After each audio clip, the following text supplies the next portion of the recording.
Análisis de la realidad de México, del mundo, y para mí es un placer enorme poder compartir este espacio a nombre de Yolis Ramírez con dos extraordinarias colegas periodistas, Soledad Durazo y también con Michelle Rivera, periodista activa también en Radio Fórmula. Colegas, bienvenidas, gracias por participar en esta mesa.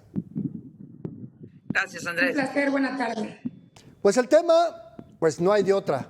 Tenemos que hablar de esta nueva realidad en México y México tiene por primera vez una presidenta. ¿Cómo llega México, Michelle, a esta nueva realidad, una presidenta de la República? Bueno, sin duda, ella lo ha dejado muy claro en su mensaje en el Zócalo capitalino.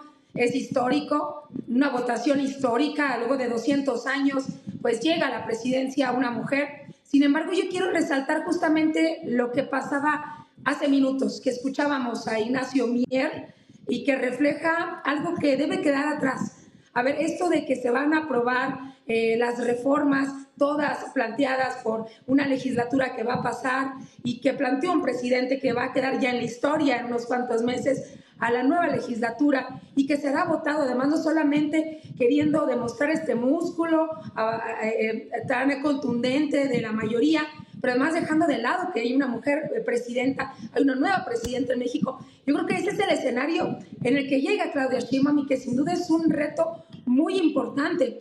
He discutido todo el día con mucha gente esos comentarios de Ignacio Mier, que ojo, claro, es el ala que necesita Morena para aprobar sus propuestas, su ideal de país, pero ojo, se están pasando por alto que hay una nueva presidenta que tiene opinión, que va a decidir y hay que darle la oportunidad de qué es lo que va a plantear, porque me queda claro que no es Andrés Manuel López Obrador y yo creo que eso cambió totalmente mi panorama y análisis respecto a cómo está el panorama al que va a llegar Claudia Sheinbaum.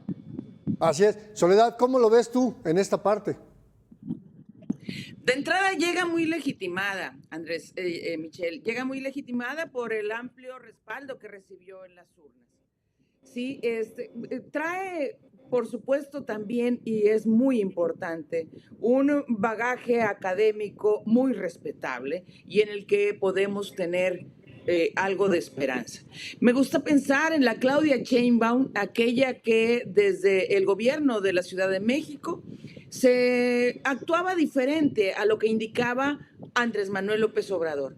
Cuando, por ejemplo, no se quitó el cubreboca porque estábamos en la pandemia.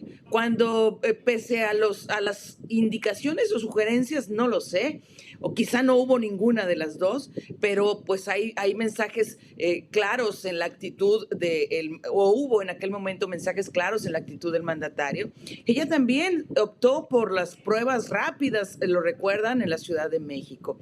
Me gusta esa Claudia Sheinbaum que no se doblega o en aquel momento no se doblegó ante el poder. Entiendo la figura que debió desdoblar durante campaña. Y yo esperaría, y yo estoy segura que tiene con qué presentar su propia marca y que tiene elementos también de formación con los cuales tomar decisiones acordes al momento que estamos pasando en la humanidad en general. Me gusta esa Claudia Sheinbaum que de inmediato puso o atendió la crisis que desató la conformación, así es la interpretación, del legislativo en los mercados.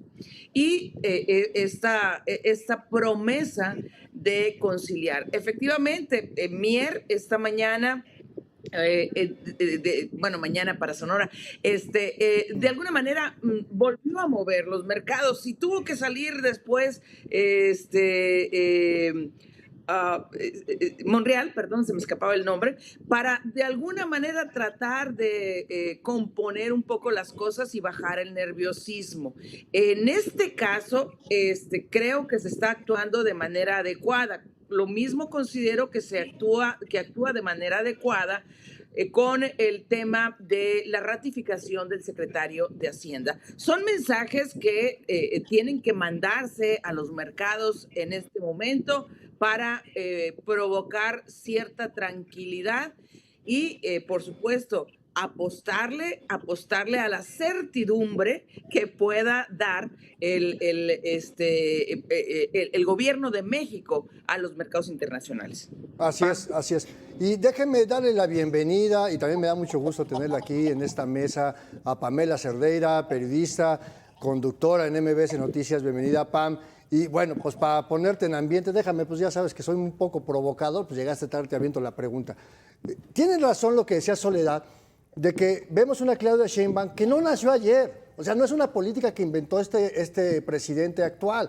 Tiene un activismo en la lucha social, en la lucha estudiantil, fue funcionaria pública. Bien lo decía Soledad, se desmarca en los tiempos de la pandemia. Hubo un encontronazo muy fuerte, inclusive con este malogrado subsecretario de Salud, Hugo López-Gatell.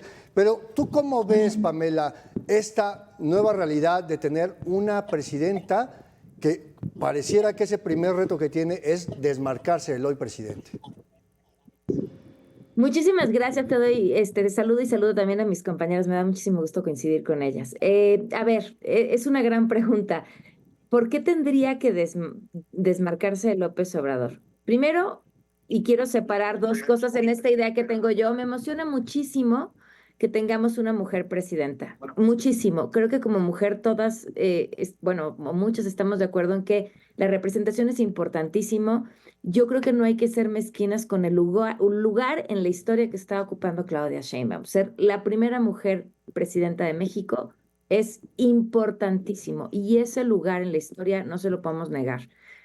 Eso me hace muy feliz y me da muchísimo gusto. Ahora, ¿por qué querría Claudia desmarcarse de López Obrador? Y creo que es un tema de incentivos para quedar bien con el 20%, 30% de los electores que no le dieron su voto, 40% de los electores que no le dieron su voto, me parecería absurdo. O sea, ser la copia calca de López Obrador, al menos durante el periodo de campaña, la llevó a tener una votación histórica, la llevó a tener 5 millones más de votos que López Obrador. ¿Qué incentivo tendría ella para no ser López Obrador? No le veo ninguno. Quizá en esta pregunta solo es, bueno, su propio papel en la historia. Y quizá ahí entonces sí habría un incentivo por tratar de desmarcarse o de querer hacer las cosas diferentes, o quizá en el tema de cambio climático porque obedece a su propia formación y ella hoy mismo en una llamada telefónica también insistió en esto de yo soy científica y tengo un doctorado en este tema y el tema de cambio climático me importa, su lugar en la historia, su visión hacia el futuro, pero me parecen incentivos quizá no tan relevantes para los incentivos que la llevaron hasta donde está. Me encantaría poderle preguntar eso a Claudia Sheinbaum, pero hoy no tendríamos esa respuesta y bueno, al menos a mí tampoco me la va a dar.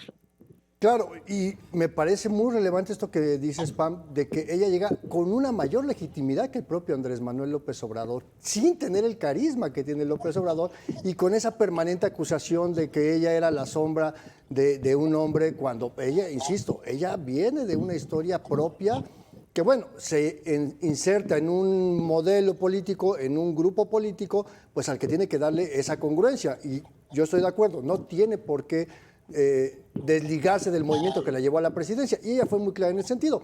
Pero déjame preguntarte, Michelle, en esta parte también se ha estado especulando qué tanta continuidad va a darle al proyecto de nación del presidente, porque ella pues sí es científica, sí abona al cambio, a luchar contra el cambio climático, y en esta administración pues se privilegiaba precisamente lo contrario, ¿no? Yo coincido mucho en lo que acaba de mencionar justamente Pamela Cerdeira, que inicia su tiempo justamente de demostrar quién es ella. Me parece que también necesitó a la cuarta transformación de Andrés Manuel López Obrador para transitar, porque necesitaba también esos votos, pero también siento que en su campaña abrió las puertas un poco más allá de esos edificios que no abría Andrés Manuel López Obrador, algunos sectores como empresariales, en fin, que hicieron sentir que estaba pendiente de otros sectores que el presidente no peló durante su administración. Y ahorita que mencionan a Ricardo Monreal me parece muy interesante. Y justo retomando el tema de Mier, me parece una metida de pata increíble lo que pasó hoy por lo que ocurrió con los mercados, por lo que puede ocurrir con el peso mexicano y la desestabilización por este tipo de anuncios. Que no se les olvide que ella iba acompañada de su campaña con propuestas también legislativas. Y probablemente no dijo lo que ella piensa, no dijo, probablemente necesitaba Andrés Manuel López Obrador, pero hay que darle la oportunidad de que ahora ella gobierne. Tiene ese gran reto y esa gran expectativa por ser la más legitimada, más que el presidente López Obrador, y yo creo que el peso, el cargo, y yo creo que la encomienda es mucho más fuerte, el reto es mucho más fuerte y tiene mucho más que demostrar. Y no lo veo desde el punto de que es mujer y hay que recargársela como mujer, o en un país misógino, no. Lo que pasa es que el reto que ella misma planteó, yo creo que es lo que tiene que demostrar de ahora en adelante. Y sin duda, esto que ocurrió el día de hoy es una gran prueba de lo mucho que puede desestabilizarse el país con una decisión, con un rumor o con algo que no está bien trabajado, bien planteado. Ojo con lo que pasó el día de hoy, es un aviso desde mi punto de vista. Así es. Soledad, me parecería que hemos visto una Claudia Sheinbaum mucho más prudente, sobre todo en los últimos días de la campaña, y estos días, ¿no?, de no hacer, pues, demasiado escándalo, ser muy prudente en lo que dice, cuidar mucho sus palabras, y creo que hoy lo demostró con mayor razón con este exabrupto de Mier, ¿no? Bueno, sí, de hecho, la vimos, ¿cómo decirlo? Muy disciplinada probablemente en campaña, apegada a un guión que le dio resultado, a un discurso del cual no se salió, atendió de inmediato la observación que después del primer debate hizo el presidente, y luego los otros dos empezó a destacar más o insistió más en los logros de la Cuarta Transformación. Y creo que desde el discurso del domingo por la noche, ella habló de conciliar, y es que no podemos concebir el hecho de avanzar si no hay de alguna manera esa conciliación. A mí me estimula mucho, me llena de esperanza pensar en un legislativo donde se dé la discusión de los temas. Yo esperaría que el legislativo de este periodo tenga más discusión, y creo que legitimaría aún más la actividad desde la Presidencia de la República si no es tan obediente el legislativo de las comas y los puntos, de respetarlos, así como lo señala la instrucción que viene o la propuesta que viene desde el Ejecutivo. En ese sentido, yo creo que le serviría mucho, le daría una mayor estatura a la figura presidencial si si concilia, si busca los acuerdos en lugar de la imposición. Sin duda alguna, creo que uno de los grandes retos para la presidenta va a ser eso, mantener esa capacidad de diálogo y que no sea Morena la aplanadora que, pues, aparentemente Ignacio Mier quiere ver. Pero denme oportunidad, vamos a ir rápidamente a un corte, estamos aquí en la mesa de periodistas, no se vaya, continuamos. Gracias por continuar aquí en sintonía. Seguimos en esta mesa de periodistas, una mesa de superlujo. Estamos platicando aquí Soledad Durazo, Michelle Rivera y Pamela Cerdeira sobre este nuevo México con una mujer al frente del Poder Ejecutivo. Y antes que otra cosa, yo quiero recordarles, aclararles que hoy soy un machirrín en deconstrucción permanente. Igual no lo logro y me voy a morir antes, pero sí reconozco esta parte que es importantísima, que tenemos una mujer en la presidencia, pero que se va a enfrentar a un país todavía machista, como decía Michelle. ¿Cómo lo ves, Pamela? ¿Qué es lo que tendría que hacer la presidenta para poder enfrentar este tema, sobre todo cuando hay un amplio sector de las colectivas feministas que no terminan de convencerse con que sea ella? Ay, creo que es una doble pregunta la que me estás mandando ahí. Porque, en efecto, creo que el talón de Aquiles de Claudia durante su administración en la Ciudad de México fueron los movimientos feministas. Y me parece que es un tema que no termina de comprender y que a ella no le encaja bien, ¿no? Y tú nos decías, yo soy un machista en deconstrucción, ¿no? O por ahí, o un feminista construyéndote. Todas las personas lo somos. Y no porque sea mujer sea un hecho que ella sea feminista. Pero algo que me pareció fascinante de este proceso electoral es que una pregunta que siempre estaba presente era el de, ¿y estará México listo para una mujer presidenta? Como si, ¿qué implica estar listos? Hemos estado listos para presidentes de todo tipo, ¿por qué para una mujer presidenta no íbamos a estar listos? Hay que ponerle flores a Palacio Nacional, ¿o cuál es la pregunta? En esta elección, esa pregunta prácticamente ni se hizo, porque iba a ser sí o sí una mujer presidenta, la que fuera, pero iba a ser una mujer. Entonces, creo que hay una parte de esto pero llega a un país machista que no es importante. Llega a ostentar el poder más importante del país con todo el Congreso a su lado. Entonces, si el país es machista, si se enfrenta a ¿qué? Ella va a llegar con todo el poder. Entonces, creo que ahí es donde eso ya no es ni siquiera relevante. Sí creo que todas las personas que estamos detrás de un micrófono vamos a tener que pensar mucho más lo que decimos y eso también está bien.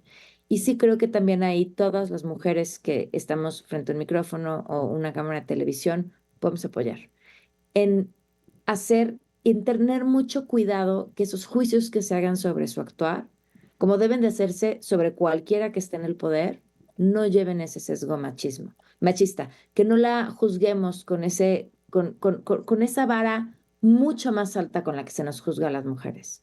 Y ahí creo que es responsabilidad de todos y de todas, y que nosotras especialmente podemos hacer algo extra. Y no porque nos guste o no nos guste Claudia Sheinbaum, no porque nos caiga bien o no nos caiga bien. No es por ella, es por ella y por las que vienen. Y porque si le va bien a la presidenta, le va a ir bien al país. Y hay que recordar, fueron 35 millones de votos, que no es poca cosa. ¿Cómo lo ves tú, Michelle? Sí, justo coincido con lo que dice Pamela Cerdeira, porque, y yo hablaba hace unos minutos de esos retos, llega con una presión de retos que ella misma se impuso durante su campaña, y además, lamentablemente a veces pareciera que el mundo nos está empujando constantemente a demostrar, a tener que demostrar que somos y que no somos. Ojalá esa no sea Claudia, sino que sea esta presidenta con sentido común. No se le pide que sea feminista y que esté a favor de las propuestas o que esté resolviendo los problemas de las mujeres todos los días. Se requiere sentido común porque no se deben violar los derechos en este país, no se debe maltratar a las mujeres, no se debe maltratar a las niñas, a los niños, no debe existir el maltrato animal, no debe haber feminicidios.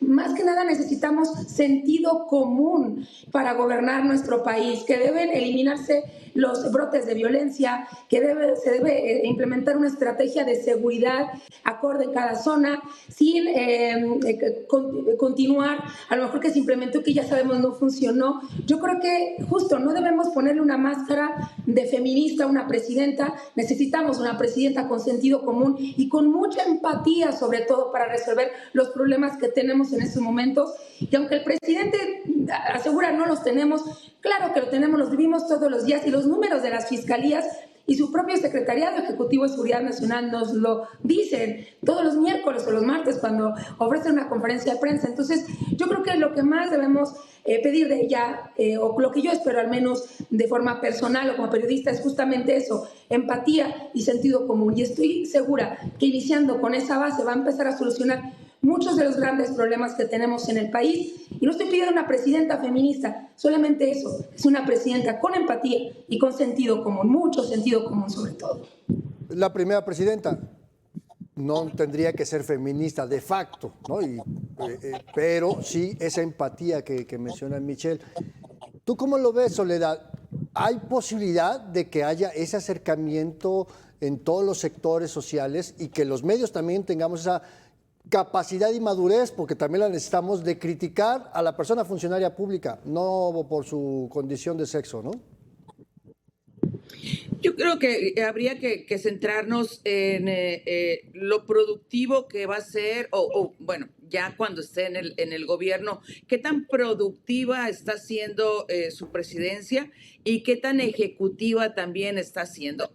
Vuelvo a lo que comentaba al principio. A mí me parecería esa contención que salió a presentar cuando los mercados se pusieron nerviosos, o que está saliendo a presentar igual con la reunión ahora con la presidenta del Fondo Monetario Internacional.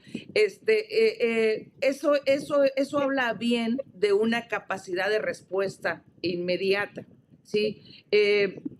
Es lógico que tenemos todavía mucho camino que recorrer las mujeres. Hay muchas acciones afirmativas que se han alcanzado gracias al impulso que se ha hecho desde los colectivos de mujeres y de algunas legisladoras que se han portado muy sensibles a estos temas. Rápidamente recuerdo, por ejemplo, ahora la ley Silla que impulsó la senadora Patricia Mercado, por ejemplo, y que beneficia mayormente a mujeres, a las que tenían la empresa trabajando 8 o 10 horas paradas y ahora por obligación deben tener donde sentarse. Estoy pensando en una Marcelina Bautista y todo el apoyo que su agrupación ha dado a las mujeres trabajadoras del hogar o a las personas trabajadoras del hogar,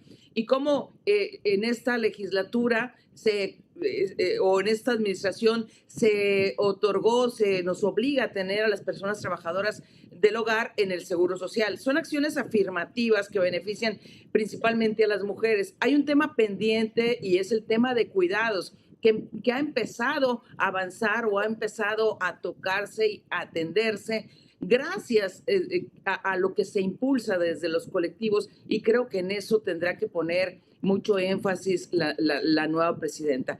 Claro, las mujeres esperamos que se nos juzgue por nuestro desempeño, no por si traemos chorreado el maquillaje o por si no nos peinamos bien, lo digo por mí.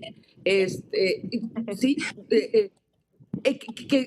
que se nos califique por nuestras capacidades y se señalen los errores, pero los errores que hacemos como pues alguien que tiene una responsabilidad, en este caso público, como va a ser la presidenta, no por si se va a quitar o no quitar el estilo de peinado, eso es lo de menos. Y creo que en eso tenemos que avanzar. O por si lleva una bolsa X o un tipo de zapatos, o si tiene hijos o no, es lo que no se nos critica a los hombres. Pero ustedes saben que la televisión es muy ingrata en razones de tiempo, igual que la radio. Y quiero preguntarles algo, porque es parte del escenario, y es que gane Donald Trump la presidencia. Porque ese cuate sí es un machirrín de miedo. ¿Cuál sería el escenario, Pamela? ¿Tú cómo verías? ¿Qué tendríamos que hacer como país para poder defendernos de este señor? A ver, otra vez la pregunta. ¿Para podernos defender del que tenemos? No, si es que gana Donald Trump la presidencia, que es un machirrín de altas esferas, teniendo una presidenta, sería una relación, me parece que bastante complicada, ¿no? Pues acostumbrarse, creo que es lo que tendrían que hacer. Mira, una mujer presidenta, una presidenta de la Suprema Corte de Justicia, una presidenta del INE, una presidenta del Tribunal Electoral. Ese es el país que tenemos hoy. Se debe a muchísimas cosas, sobre todo al trabajo de muchísimas y muchísimas mujeres a lo largo de muchos años, pero también es una muestra de que las acciones afirmativas funcionan, de que pedir que haya paridad en los distintos lugares de representación funcionan. Entonces, ese México que se adelantó muchísimos años a Estados Unidos ya está aquí. ¿Qué tenemos que hacer? Más bien, ¿qué tienen que hacer los que no han entendido? Empezar a acostumbrarse. Yo creo que es eso. En 30 segundos, Michelle, ¿cómo cierras esta mesa hablando de la primera mujer presidenta? Voy a retomar justo lo que mencionaba. Tiene grandes retos que ella misma planteó. Un país que tiene un diagnóstico bastante negativo. Tenemos un enfermo en el hospital, sin duda, y hay que empezar a recuperarlo. Tenemos que sumar todos a partir de allá, y voy a coincidir con lo que dijo Pamela Cerdeira. Los medios de comunicación vamos a jugar un papel muy importante. Las mujeres también, porque fuimos la mitad o más de las que vimos el debate y salimos a votar. Este es nuestro tiempo y hay que aprovecharlo. Y juzgarlo no porque sea mujer, sino por las acciones. Así que el tiempo ya lo dirá. Muy bien. Soledad, en 30 segundos, ¿cómo cierras? Me encanta la idea de que la hija de Pamela, que la hija pequeña de Michelle tengan ahora sí una figura en la presidencia de la República y digan, yo también puedo. Esa aspiración que sin duda va a inspirar a muchas jovencitas, niñas. Ser presidenta de la República es posible. Pamela, 30 segundos. ¿Perdón? En 30 segundos, Pam. En 30 segundos. Celebremos los logros de tener una mujer presidenta, por todas las mujeres que lo han hecho posible y sigamos construyendo, porque un mejor camino para las mujeres busca también un mejor camino para los hombres y para todas las personas. Así que pensemos y seamos optimistas que vamos hacia allá, pero que una no puede sola. Soledad Durazo, Michelle Rivera, Pamela Cerdeira, qué placer haber platicado con ustedes. Gracias por estar en Mesa de Periodistas. Continuamos. Gracias.